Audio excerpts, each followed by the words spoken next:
सभी परीक्षार्थी, परीक्षार्थी का मतलब होता है परीक्षा देने वाला, और परीक्षा माने होता है, परीक्षा का यदि संधि विच्छेद हम करते हैं तो पर धन इच्छा, पर धन इच्छा, पर माने दूसरे का और इच्छा माने मन से, है ना।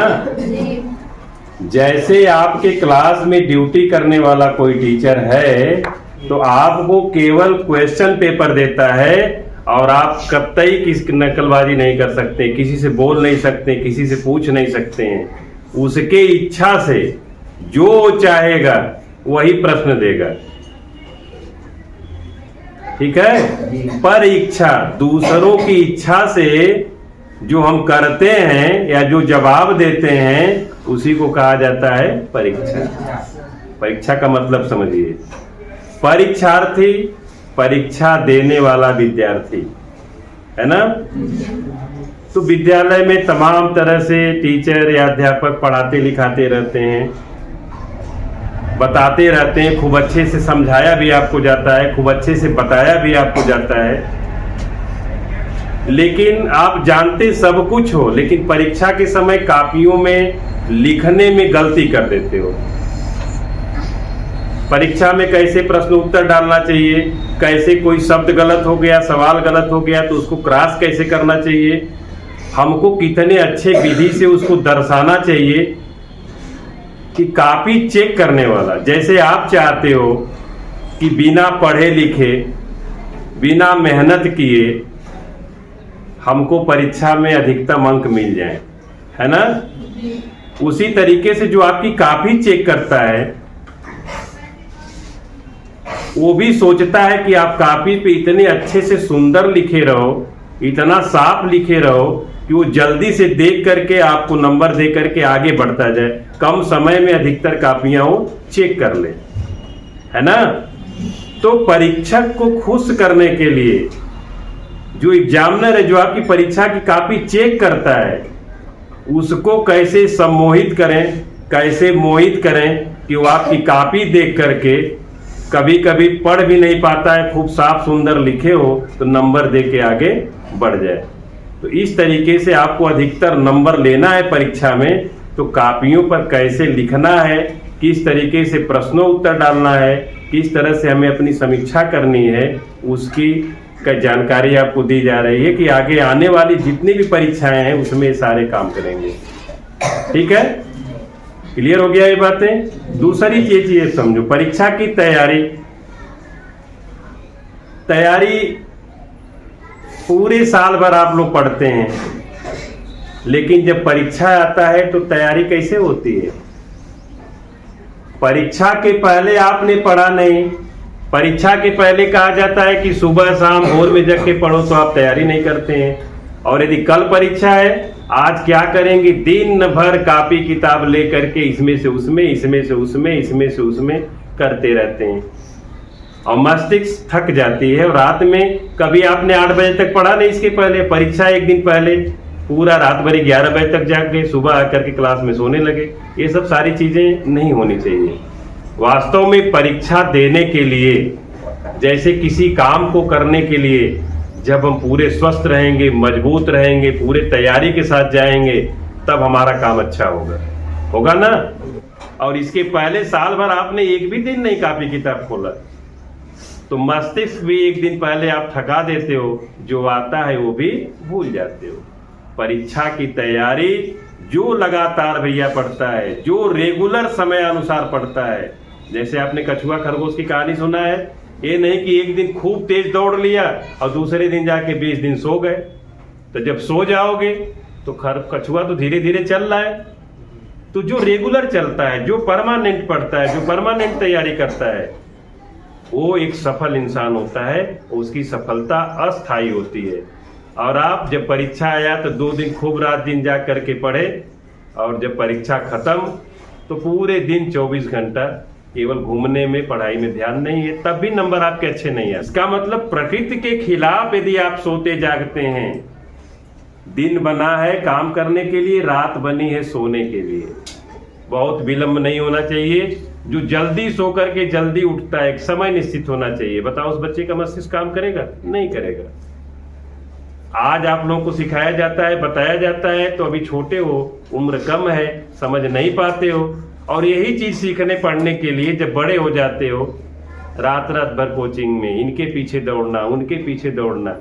अरे जब गेहूं काटने का टाइम आया, हंसुआ लेके जाओगे तो खेत में कुछ मिलेगा नहीं, समय बीत चुका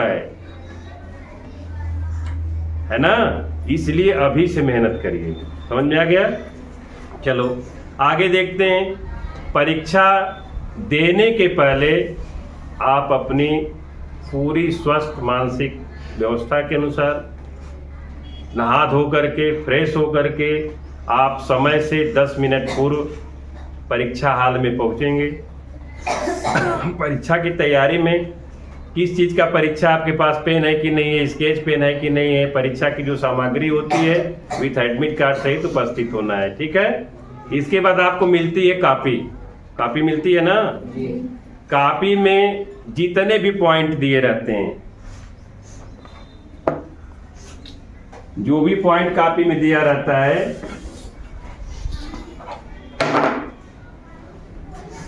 जैसे परीक्षा की जिसको बोलते हैं उत्तर पुस्तिका, क्या बोलते हैं हिंदी में? उत्तर पुस्तिका।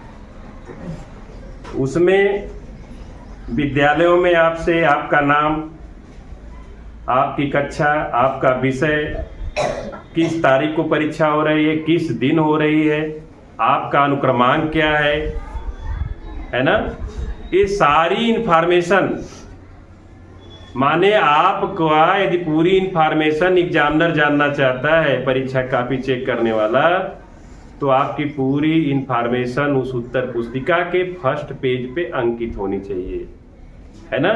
पेपर आपको देखे होंगे किसी परीक्षा में, पहले उत्तर पुस्तिका दी जाती है, इसके बाद पेपर दिए जाते हैं। कॉपी मिले तो आपका काम है कि जितना इंफॉर्मेशन आपसे उसमें मांगा गया है, सारे इंफॉर्मेशन को सही सही उसमें फिलिंग करेंगे, सही सही भरेंगे।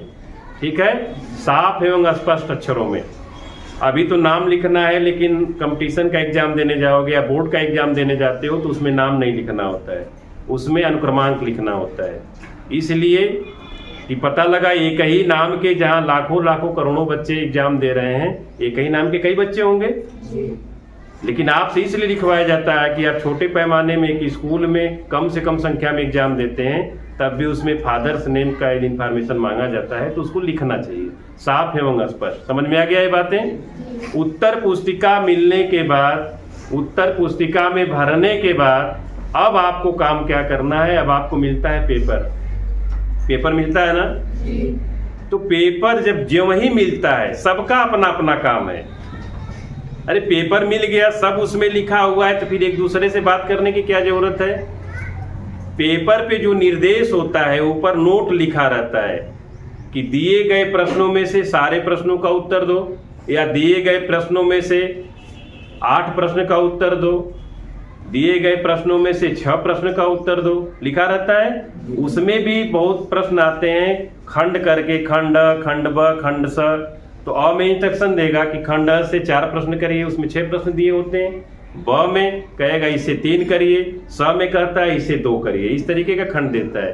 तो पेपर में इंस्ट्रक्शन क्या है, नियम क्या दिया गया है कि आपको कितना करना है, कौन सा करना है, उसको पढ़ने की जरूरत है। इसका मतलब कि पेपर मिले तो पेपर को पहले शुरू से लेकर के अंत तक पढ़ जाइए। समझ में आ गया? पढ़ने के बाद कॉपी उठाइए और कॉपी पे जो प्रश्न पहले आ रहा है, डस्टर उठाओ, जो प्रश्न पहले आ रहा है आप उसका उत्तर देना शुरू करिए।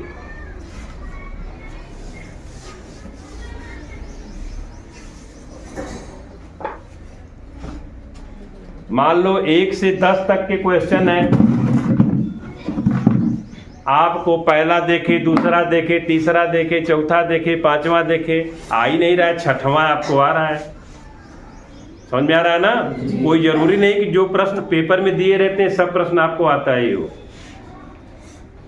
जो प्रश्न आ रहा है, मान लो 6वां पेपर में 6 नंबर का क्वेश्चन दिया है, और आपको आ रहा है उसको पहले नंबर पे करने जा रहे हैं, तो आप गलतियां ये करते हैं कि पेपर में 6वां नंबर है और आप लिख देते हैं प्रश्न 1। आपके अनुसार पहला होगा, लेकिन पेपर में जिस नंबर पर है उसमें लिखना चाहिए, वो क्वेश्चन नंबर लिखना चाहिए कॉपी में, ठीक है ना। अब आप प्रश्नोत्तर संख्या डालेंगे कहाँ? कॉपियों के बीच में। 2 पेज का पेज निकाल के दीजिए मेरे को, बताते हैं अभी। प्रश्नोत्तर संख्या आप कॉपी पे डालेंगे कहाँ?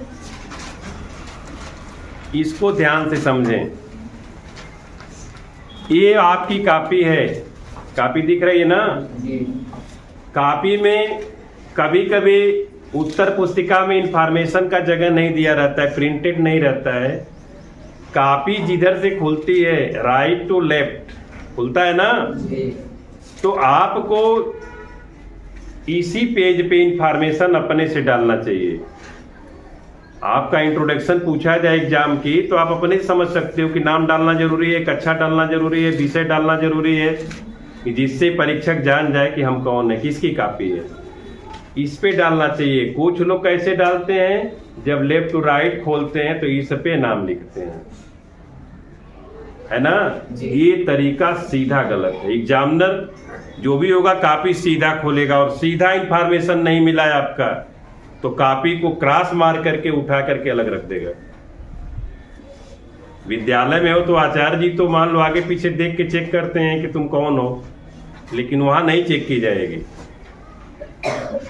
समझ में आया? तो जो प्रश्न आपको आ रहा है, पेपर में जिस नंबर पे क्वेश्चन दिया हुआ है, उस क्वेश्चन को कॉपी आपको ऐसे कॉपी लंबी है, लेकिन परीक्षा की कॉपी ऐसे मिलती है, ठीक है ना। तो इसके बीचों बीच आपको लिखना पड़ेगा प्रश्नों उत्तर संख्या।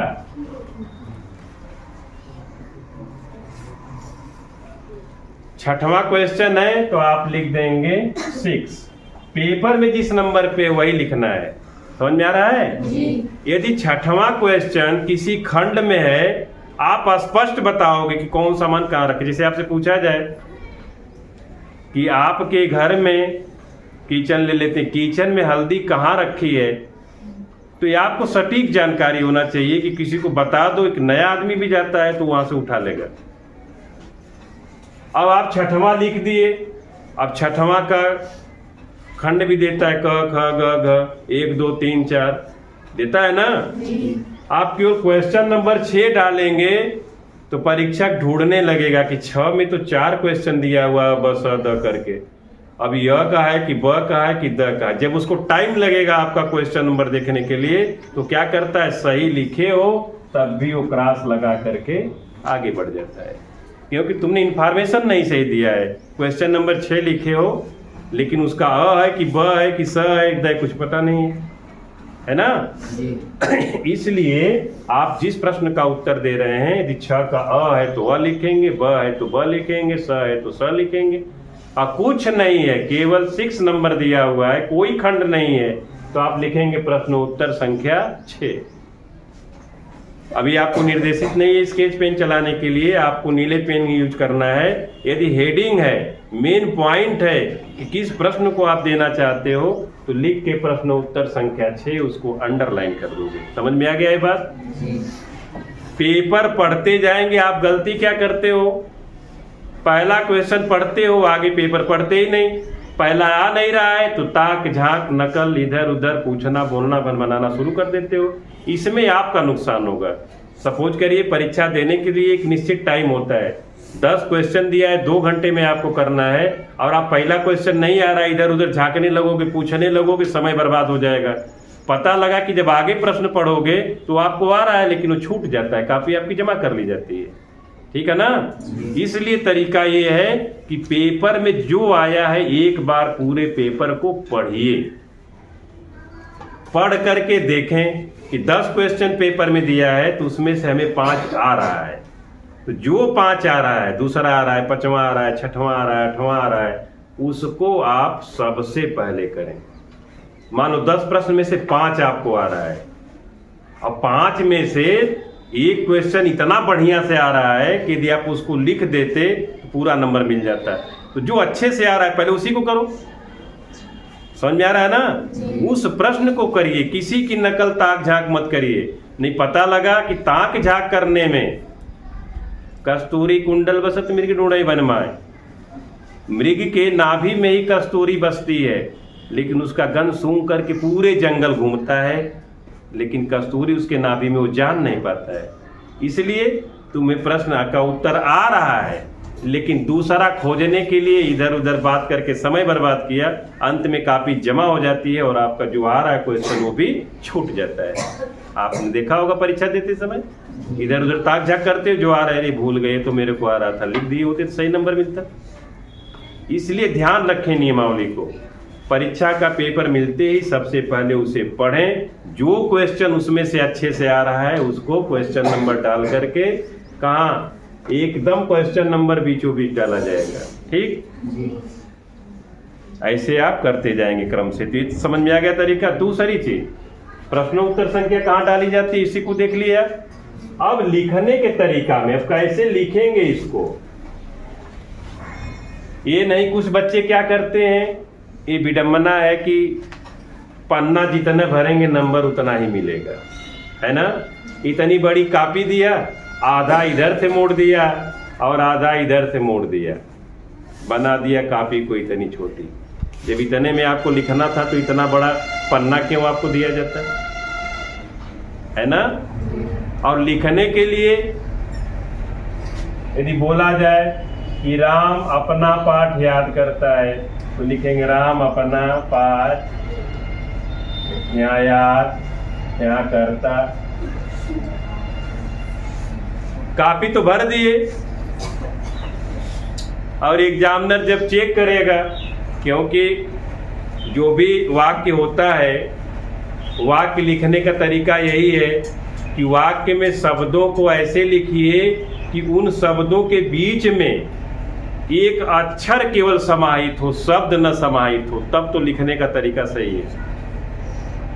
क्योंकि वाक्य क्या होता है, शब्दों का समूह होता है ना।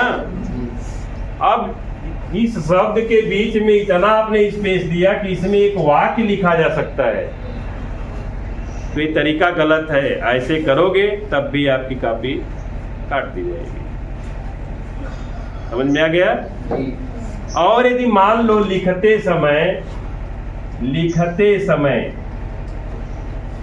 हैं और तुमने इसको लिख दिया लिखतो, गलती कर दिया, शब्द को सही नहीं लिखा, लिखते लिखते कभी गलतियां हो जाती हैं आपसे, कभी 3 धन 4 बराबर 7 8 लिख दिए तो वो तो गया गलती। 3 + 4 = 8, ये गलत है। जब गलत हो गया तो आप करते क्या हैं, कलम लेके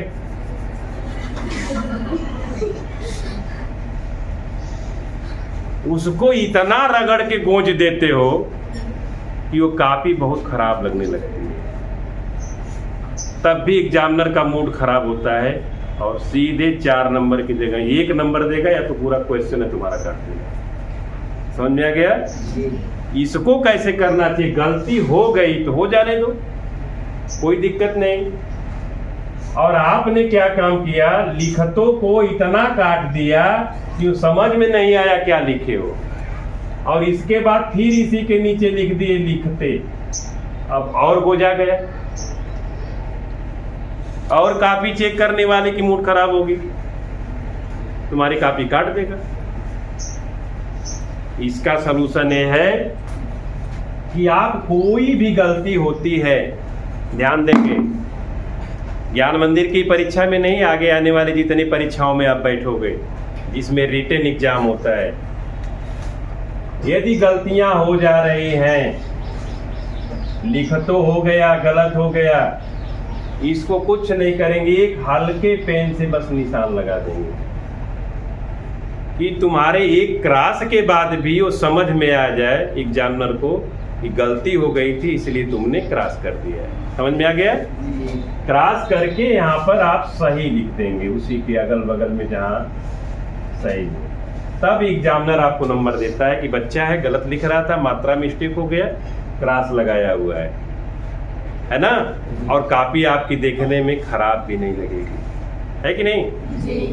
तो गलती होने पर आपको ये काम करना है। समझ में आ गया? जी। दूसरी चीज है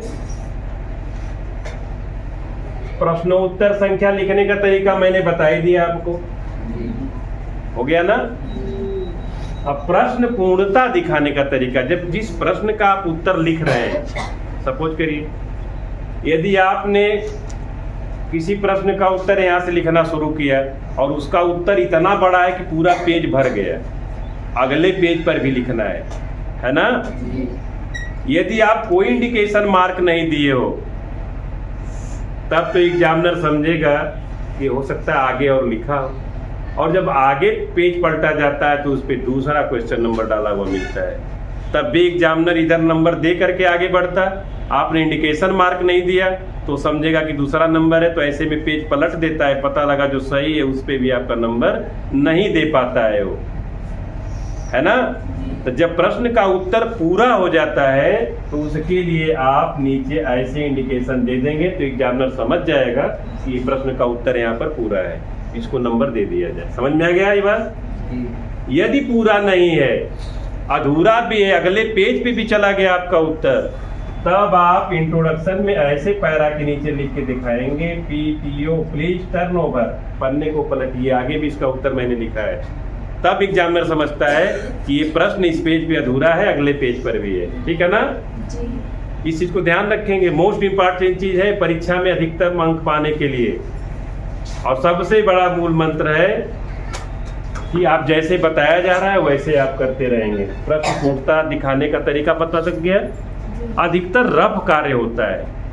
रफ कार्य क्या होता है? गणित के पेपर में उत्तर पुस्तिका मिलती है तो आप रफ कार्य जब भी करेंगे, जितने पेज की कॉपी है उनमें से आपको लगता है कि नहीं हमें रफ 3-4 पेज लग जाएगा गुणा भाग करने में, कैलकुलेशन करने में, तो आप उतने पेज में पहले एक पेज उठाइए पीछे से, उसी पे रफ करिए। ये नहीं कि क्वेश्चन भी इसी पे लगाया, इसी पे नीचे रफ भी कर दिया, और यहाँ नहीं रफ किया तो पेपर में रफ करना शुरू कर दिया जो एग्जाम पेपर मिला है। ये गलत तरीका है। उसी कॉपी में आप रफ करिए एक ही पेज पर, ठीक है। और रफ करने के बाद जब पूरे प्रश्नों का उत्तर दे लेते हो तो उस पेज को पूरा क्रॉस निशान लगा दीजिए, हो सकता है।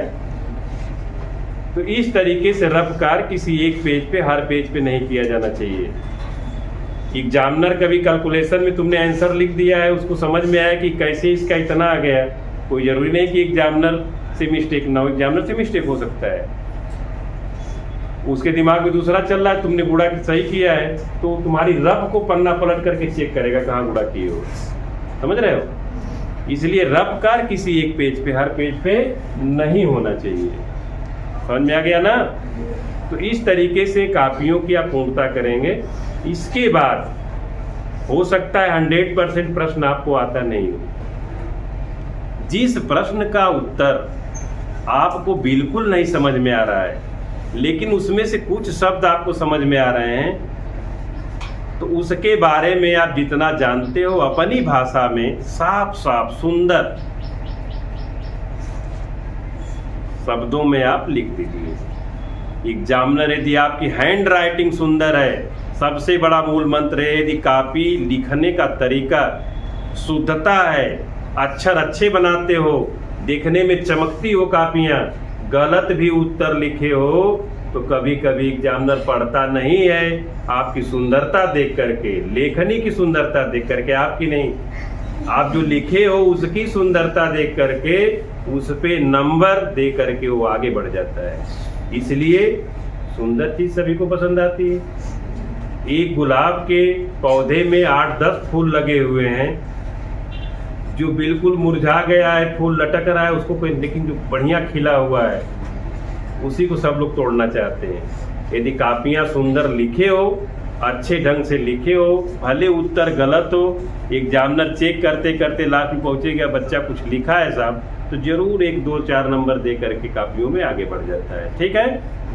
अब यदि आप समय खत्म हो गया, प्रश्न का उत्तर सारे आप दे लिए, तो लास्ट में आपको क्या करना है, उस कॉपी को एक बार पुनः जो है पलट करके देख लेना है कि हमने कोई इन्फॉर्मेशन अधूरा तो नहीं किया है, कहीं अनुक्रमांक तो गलत नहीं है, कहीं नाम तो गलत नहीं है, कहीं विषय तो हम गलत नहीं भर दिए हैं। ये सारी चीज़ें देखने के बाद पेपर आप पढ़ लीजिए, मिला लीजिए कितने क्वेश्चन छूटे हैं कितने नहीं छूटे हैं। यही सारांश है।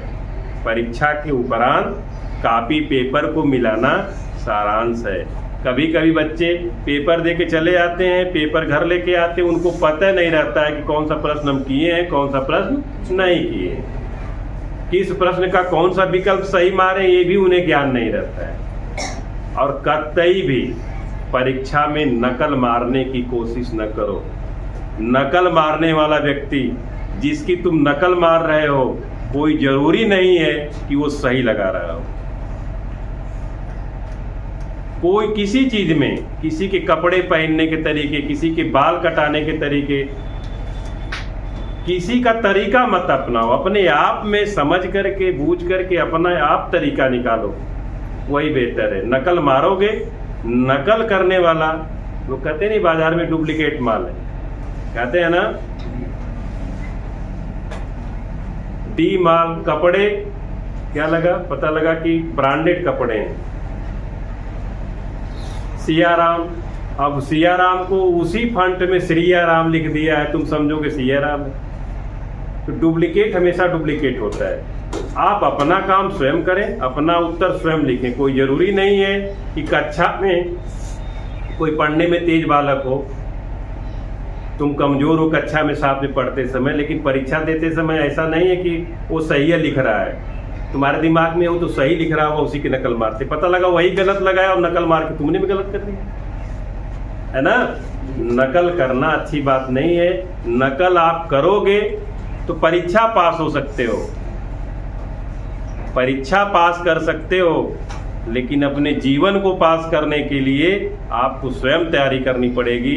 नकल मारने से नैया पार नहीं होगी। तो इन सारी चीज़ों को यदि आप ध्यान देंगे तो परीक्षा में लिखने के बाद भी जहां आपको 50 नंबर मिलने चाहिए 100 में, वहां आपको 55 या 60 या 70 नंबर भी मिल सकता है। उतना ही प्रश्न का जवाब दोगे 50 पाओगे, और जैसा मैंने तरीका बताया उस तरीके से लिखोगे तो निश्चित रूप से 50 की जगह 55 या 60 नंबर आपको मिल सकता है। यही मूल मंत्र है परीक्षा देने की और परीक्षा में काफी लिखने। ठीक है, बस।